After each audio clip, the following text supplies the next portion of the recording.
सपना के पिता एक गरीब किसान थे। माँ पिता खेत में काम करते तो पीछे से सपना गांव के बच्चों के साथ हॉकी खेलती।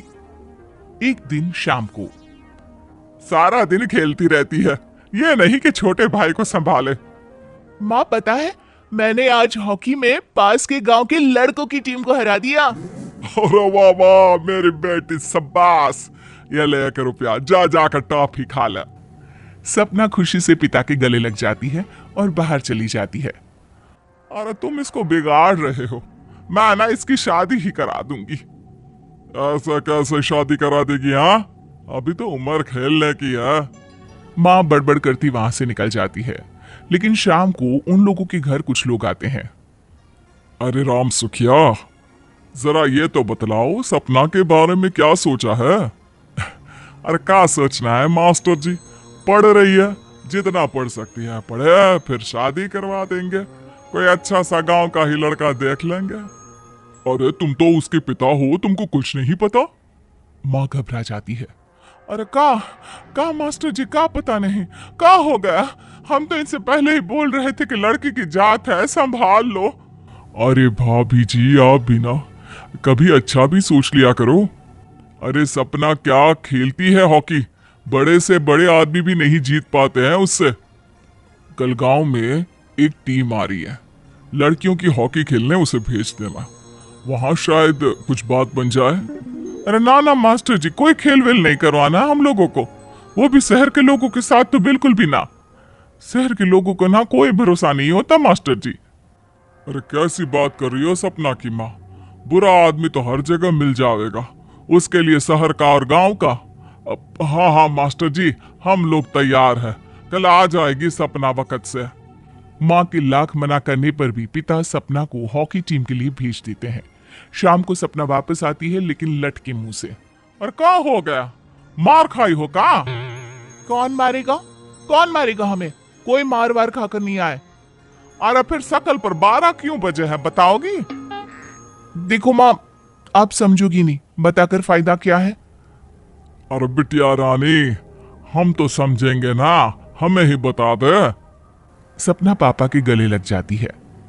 पापा, मैं ना सिलेक्ट हो गई हूँ भारत की हॉकी टीम में खेलने के लिए। अरे वाह, ये तो बहुत ही खुशी की बात है मेरे बच्चे।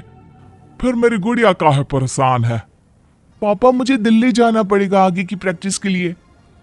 माँ जो सारी बात सुन रही होती है, जोर से चिल्लाती है। एक पैसा नहीं है मेरे पास, समझे? कुछ नहीं दूंगी। शादी के लिए लड़का फाइनल भी कर दिया है, कल्ले का बेटा, वो शादी कर लेगा तुमसे। सपना पिता की ओर देखती है। अरे देख सपना, खेलने दिल्ली जाना है तो सिर्फ इसी शर्त पे कि आकर कल्ले से बेटे से चुपचाप शादी कर लेगी, बोल। अरे ठीक है ना, कल्ले का बेटा तो बहुत ही समझदार है, सरकारी नौकरी है उसकी, मान गया वो तो सपना शादी कर लेगी। सपना भी धीरू जो कि कल्ले का बेटा था उसे जानती थी। वो मन ही मन सोचती है कि शादी तो वैसे भी होनी है, लेकिन माँ की ये शर्त मान गई तो जीवन जीने का एक मौका तो जरूर मिलेगा। हाँ हाँ, मुझे मंजूर है। हाँ तो कल मैं उन लोगों को बुला लूं? पिता और सपना दोनों एक दूसरे को देखते हैं। अब माँ ठीक है ना, बुलाने की क्या जरूरत है, वो लोग पसंद कर रहे हैं ना मुझे, वही ठीक है। बस आप तो मेरा दिल्ली का बैग पैक कर दो। सपना दिल्ली जाती है, दिल्ली टीम के लिए खेलने के लिए। सपना खूब अच्छा खेलती है और गोल्ड मेडल जीत कर आती है। जब वो गांव आती है तो उसका जोरदार स्वागत होता है, हर कोई सपना सपना चिल्ला रहा होता है। और सपना के पापा, तुम्हारी बेटी ने तो गांव का नाम रोशन कर दिया है। गांव की तरफ से तुम लोगों को गांव में पक्का मकान और सपना को परिषद में पक्की नौकरी देने के लिए हम तैयार हैं। अरे वाह वाह, पक्का मकान, ये तो बहुत अच्छी बात है, लेकिन सपना की नौकरी नहीं चाहिए हमें। हाँ, कैसी बात कर रही हो सपना की माँ? लड़की की नौकरी रहेगी तो अपने पैरों पर खड़ी रहेगी, किसी के आगे झुकने की जरूरत ना पड़ेगी। अरे चुप रहो, हम तो नौकरी ना करते हैं, पर मजाल है कि किसी के आगे झुके हो। ना ना, हमारी बेटी नौकरी नहीं करेगी। पिता लाख समझाते हैं लेकिन माँ नहीं मानती।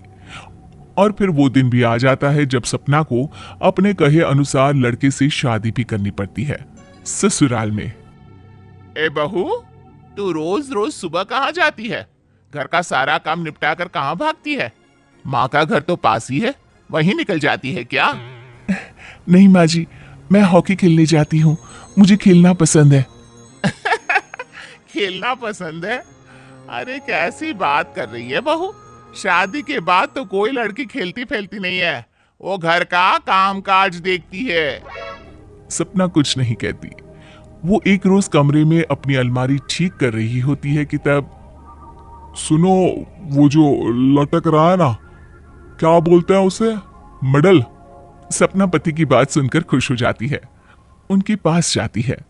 मैं सोच ही रही थी कि तुमने कभी पूछा क्यों नहीं। ये मेडल है, मैंने जीता है। पता है, हॉकी में बड़ा मैदान, बहुत से लोग, 2 टीम और फिर शुरू होता है जुनून। पता है, लगता है जैसे बस जिंदगी यही है, खेलते रहो, भागते रहो, दौड़ते रहो और लक्ष्य को पालो।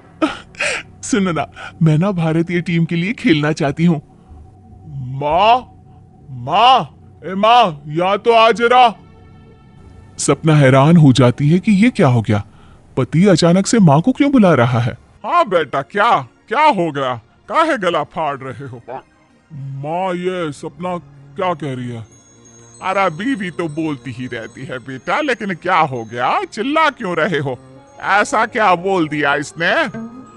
माँ ये बोल रही है कि इसको खेलना है भारतीय टीम के लिए। सपना डर जाती है। नहीं माँ जी, मैंने कहा कि मैं चाहती हूँ कि वो मैं बोला था ना, शादी के बाद कोई खेलता नहीं, घर का काम काज देखता है, लेकिन फिर भी। नहीं माँ जी, ठीक है, मैं घर का काम देखूंगी, कल से मैं खेलने भी नहीं जाऊंगी, माफ कर दीजिए। सपना पति की तरफ देखती है जो माँ की तरफ देख रहा होता है। उसे गुस्सा तो आता है, लेकिन करती भी तो क्या, सास के सामने कैसे पति की क्लास लगाती। अरे बेटा, अब क्यों घूरे जा रहे हो बहू को? माँ, अभी इस बात का फैसला करके जाना, वरना ये तो तेरे कमरे से जाने के बाद मुझे। अब चुप हो जाइए आप, छोटी सी बात का बतंगड़ मत बनाइए। छोटी सी बात? बहू, ये कोई छोटी बात नहीं है। जो लड़की दिल्ली के लिए गोल्ड मेडल ला सकती है, वो देश के लिए भी तो गोल्ड ला सकती है ना। हम लोगों को किसी चीज की कमी नहीं है बहू, घर का काम तो कोई भी कर लेगा, लेकिन देश का नाम रोशन करने के लिए सपना चाहिए। जा बहू, तेरी ट्रेनिंग का सारा इंतजाम तेरे पति ने कर दिया है, जा खेल और देश का नाम रोशन कर। सपना की आंख में आंसू आ जाते हैं। वो सोचती है कि बेटियों को मायके के साथ अगर ससुराल में भी सहयोग मिले तो ऐसा कोई काम नहीं जो वो नहीं कर। Subscribe for daily cartoon stories.